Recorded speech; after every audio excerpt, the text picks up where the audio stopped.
Well, the continuing fallout after the primary about Jasmine Crockett. Oh, man, people are really talking a lot here in Texas, especially a lot of black people.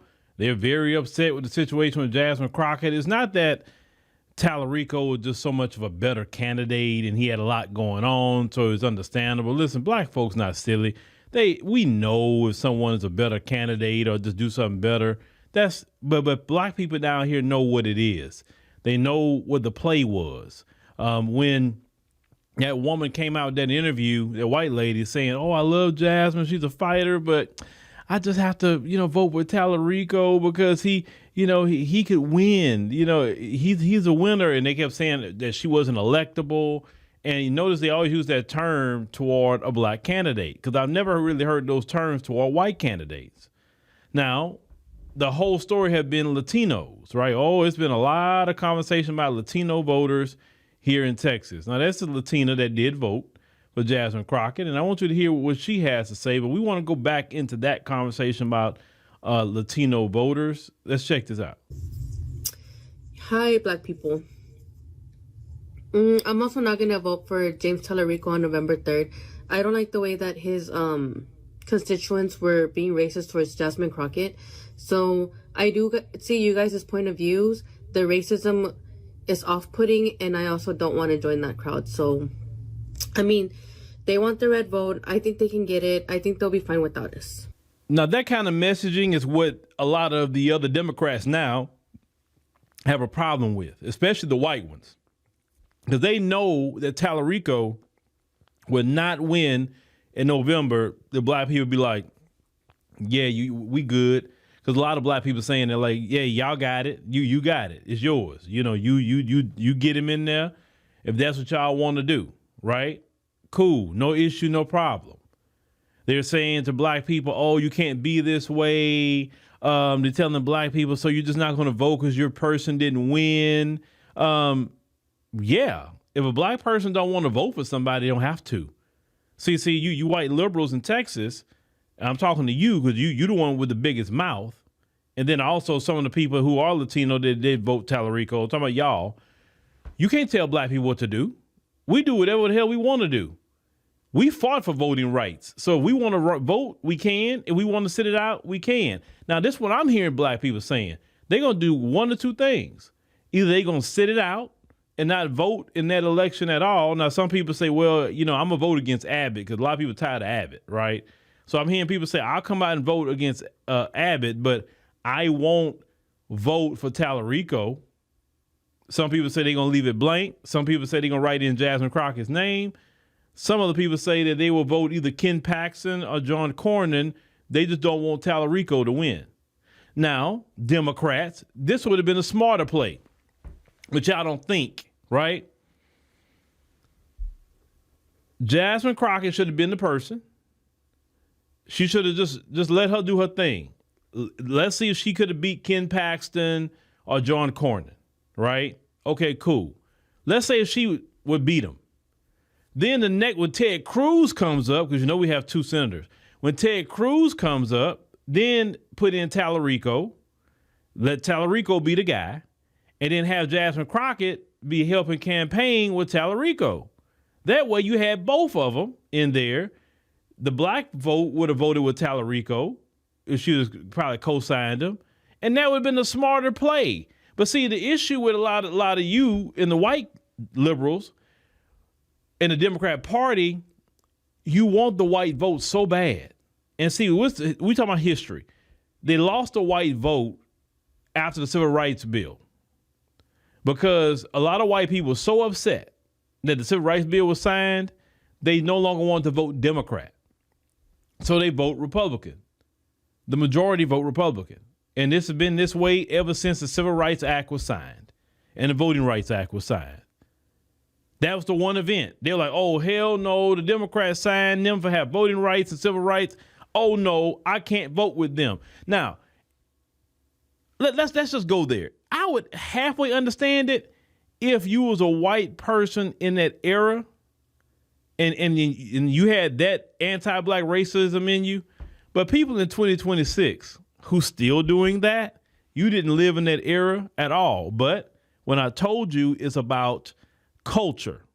And they pass that culture down of anti-black racism like an inheritance. That's why in 2026, they can feel the exact same way that they about black folks they felt about us in 1956. You understand? Now, let's look at something else. The New York Times did an analysis about the votes. And do you know white voters voted more for Jasmine Crockett? Did you know that? Than Latino voters? Let's look at that real quick. From the New York Times, okay? Now, look at that on screen. Say Hispanic counties voted for Tallarico. It said Democratic primary vote share. And more Hispanic voters, 45 counties in Texas, which is 20% of the vote share, they voted 60% for Tallarico and 38% for Jasmine Crockett. Now, for black voters, we only have 9 counties. That's predominantly black. That's 15% of the vote. 37% for Tallarico and 61% Jasmine Crockett. Now, some people said that with black folks would have voted more with Jasmine, she would have won. I mean, technically, she could have. They say counties with more white voters. Look at this, 54% Tallarico, but look at that, 45% voted Crockett. So more white people voted with Crockett than Latinos did, if you look at that. And remember, Jasmine Crockett is a person that's been advocating for immigration. She's been telling black folks how we need to get on board with immigration. This has been her message. And in the end, you know, like the lady in the video was part of the 38%, right? And she said she's going to stand with black folks on that. And I say shout out to her. But the greater part of her community did not stand with Jasmine Crockett. And that's what the conversation is. Now, let me get to something else some of them have been saying. Some of them saying, well, you know, she offended us. That's why a lot of us didn't vote for her. Now, what were they talking about? She did an interview in Vanity Fair back in 2024. And it was right after the election with Donald Trump. And she just couldn't, you know, at that time, black folks couldn't believe that Latinos would vote for him, even though he was advocating and saying he gonna do mass deportations and get them out of here and all, even though he was saying all of this. And so she couldn't believe that they were saying that. So and actually voted for him, even though he was saying these things. And so she said it's like some immigrants have a slave mentality. That's what she said. And the reason she said that is, let's just talk about a reality. In what I know about in their community, you have some who are immigrants that immigrated here, maybe just got here. Some who are first generation Americans, second generation Americans, sometimes third generation Americans, right? Well, it's those second and third generation Americans that have this attitude within their own community. They kind of look down on those in their community that come across that border. And they feel like white folks, I don't want them in here. This is why you have a lot of Latinos in ICE too. And they grabbing up their own people. You don't see a bunch of black Americans in ICE, do you? Grabbing up people. Now, I've seen some Africans in ICE. Maybe one or two brothers sprinkled in, but that's not the majority. The majority is white and Hispanic. They say 30% of ICE officers are Hispanic. Do you know that? So they grabbing up their own people. They don't care. Because they like, I'm a citizen. I came the right way. I did this. I did that. But that's their community, their issue. I'm not trying to get involved in their issue. Only thing that I'm saying is, how is it that white Texans who are liberal voted more for Jasmine Crockett than the people that she's been advocating for a while now? And I'm going to reiterate this again. If you stand on business of black America, you have the black vote. Let me tell you something. The only reason Obama got that vote is because it was historic. It's not that people could say, oh, his policies, oh, he promised reparations. No, he came in on the last of that, ooh, he black and symbolism. He came in on that. If he tried to run again today, it wouldn't fly. It wouldn't fly. He would actually have to do something and talk about policy for black people in order for him to win like that. Jasmine Crockett didn't stand on business for Black America, and it cost her dearly because she only lost by about 140 thousand votes. I mean, she had got over 1 million votes, which is a lot of votes. So clearly she has some popularity. But the deal is also, and I'm going to repeat this again, Black folks like to wait to the last minute. And that I believe that alone is harming our community. We're not just talking about no election, just in general. You wait to the last minute to do everything. You procrastinate. You don't show up on a lot of them. I'm not saying all. You don't want to show up on time, and it costs you dearly. Even in this, people that's kind of upset with this election. Well, let's keep it 100. In 2 weeks, you had 2 weeks to early vote. 2 weeks. You were saying, oh, they suppressing our vote on election day and this and that. You already knew it was going to be some funny style stuff election day. Y'all already should have known that. And so I said, let me go. Listen, I even did early voting. It wasn't no funny style. Went in, went out. That was the end of it. Period. It was done. It wasn't nothing funny style. I wasn't in no long line. None of that mess. But here's the issue. So many Black people are upset by that because they felt that because Jasmine advocated so hard for immigration, some people feel the white women also let them down. Well, you got to think about it too. When you say that the white women let y'all down again, let's go back to the original woman who ran. Y'all forget Hillary Clinton?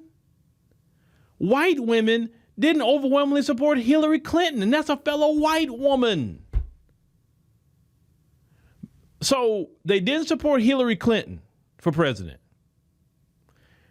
They didn't support Kamala Harris. They didn't overwhelmingly support Jasmine Crockett.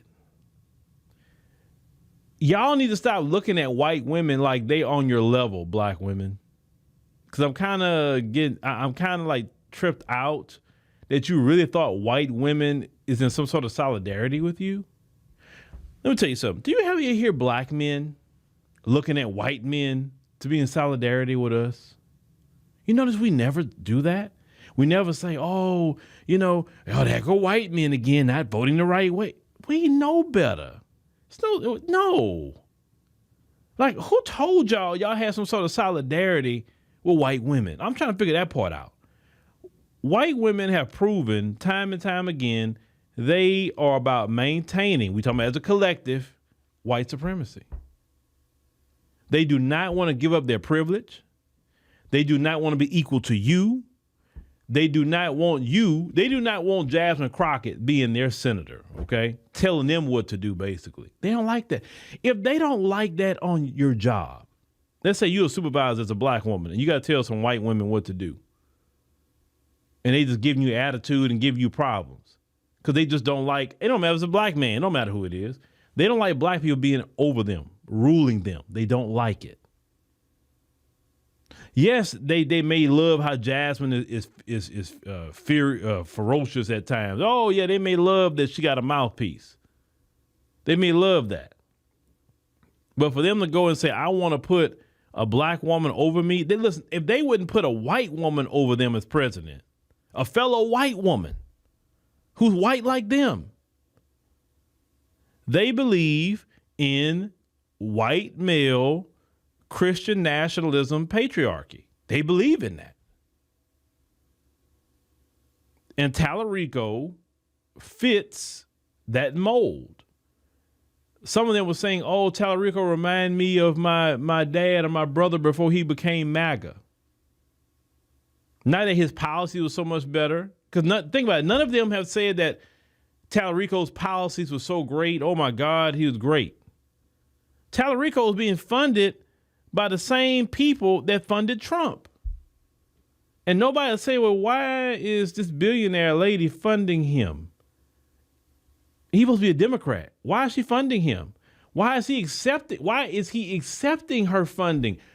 You don't get funded unless you promising something. They're not giving you money just because they're nice. So what did Tallarico say to that lady, that billionaire lady that funded his campaign? What did he promise her? Because, see, politicians say one thing in front of you, and then they say another thing what they're really going to do behind closed doors when they're exchanging that money. Y'all never question that? Like, why is he taking money from billionaires? But he's kind of trying to have this anti-establishment conversation. Dude, you are the establishment. You taking money from the same people Trump was taking money from. Notice Trump never attacked him because Trump knows something about him. If he was really about that life, he'd attacked him. Trump wasn't really worried about him like that.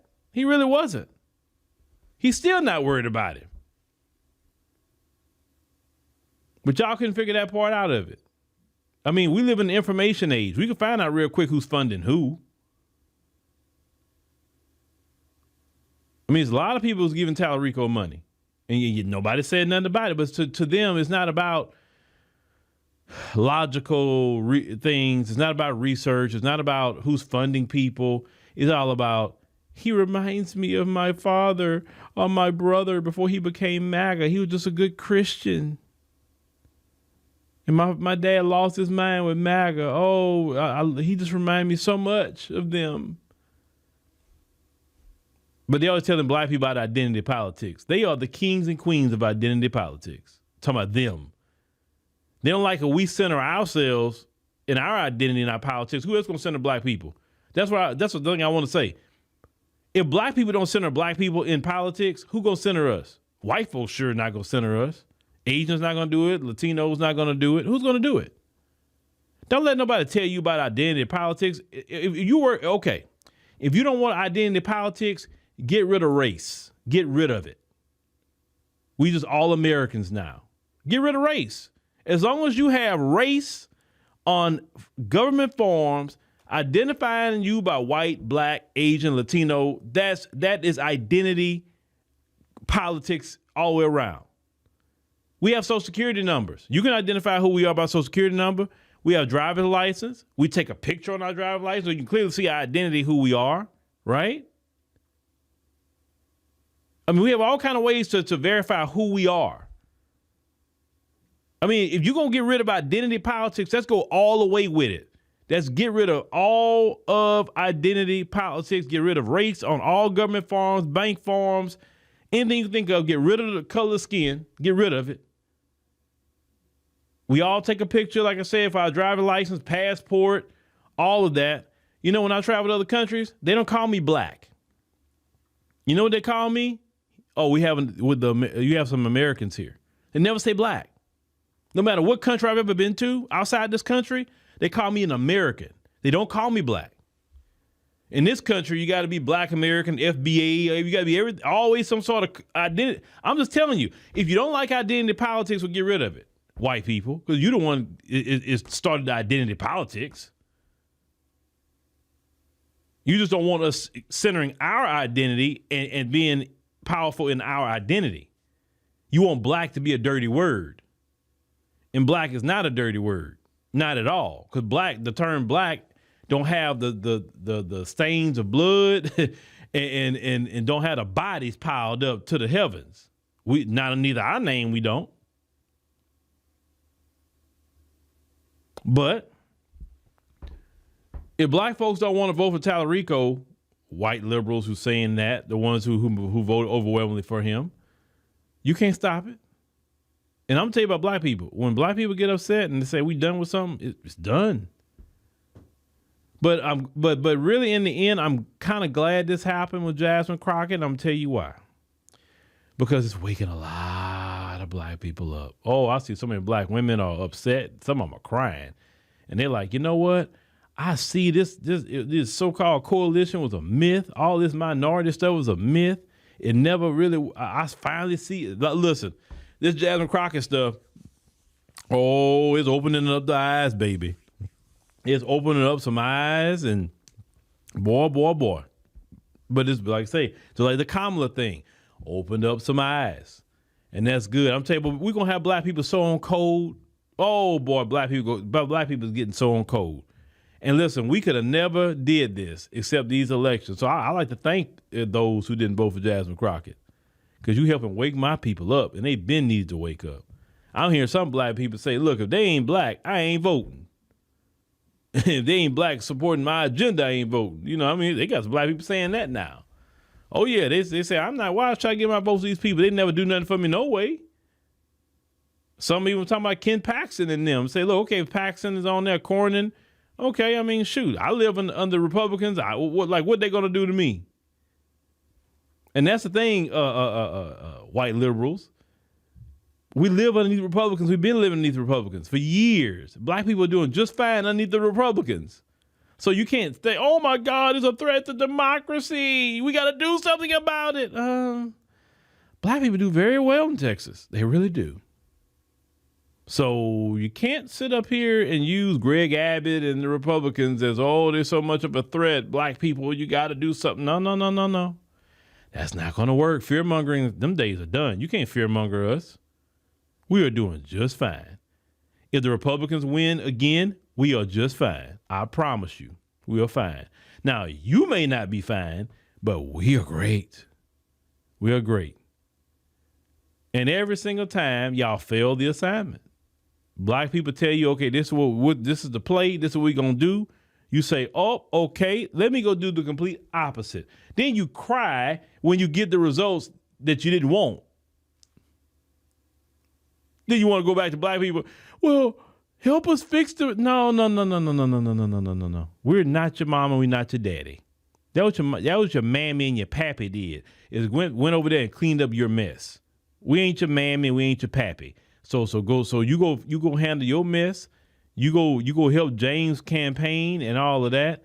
James would have to be on a record talking about reparations in the form of cash payments to even get our attention at this point.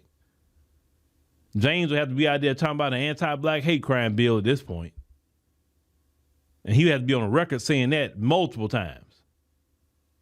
If he's not willing to say something like that at this point, I mean, shoot, just don't worry about the black vote. Don't worry about it. Y'all got it. But, you know, it's amazing how those who are most affected by Trump's immigration policies don't want to try to slow that down. And look, nobody, I don't care who you are, wants illegal immigration. Nobody wants that. But not everybody that come over here is doing crime. And some of these people are part of their family, but they don't care. But, you know, immigration is not our issue. It's not. So, you know, like I said before, telling black people about immigration, that's really falling on deaf ears. They don't benefit us. Not at all. But, you know, let me know in the comments a little bit what y'all think about this whole situation in Texas. I tell you what, this is becoming very interesting. But hey, we here for it here in Texas. We here for it because black folks are waking up, and trust me, black folks nationally has saw this. Trust me, black people watching this nationally, and black people nationally having this conversation. It's just not a Texas conversation.